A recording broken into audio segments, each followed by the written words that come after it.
it is the puzzle, but I want to be really clear. I'm not a big fan of like, let me figure out the tax code to like minimize taxes. I mean, I think human beings should do that. I'm a fan of it. But like personally doing the work, I find that a little boring. What I enjoy is coming up with like unique strategies and outside of the box ways to get an outcome for clients.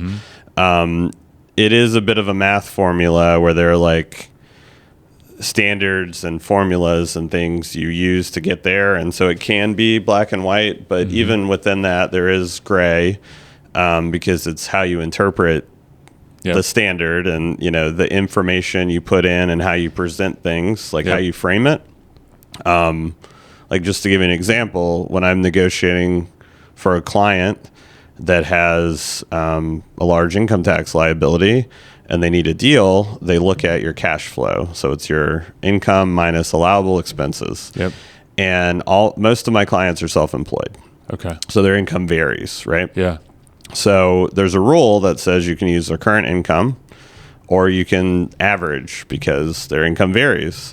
So obviously I get all of the information, and if their year-to-date income is poor, well, that's the one we're going to go with because it's a collectability analysis. I call it opposite land. You know, the worse off, like in the game of life, we all want to win. We want to make as much money as possible. But here, winning is doing poorly because it's a collectability analysis, right? Like the more you make, the more they're going to want you to pay.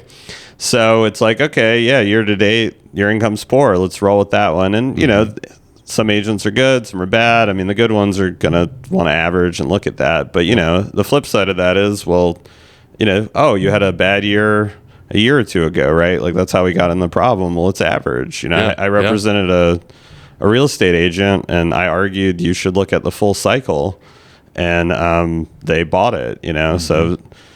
and by the way, that's not in the rule book, you know, just being creative.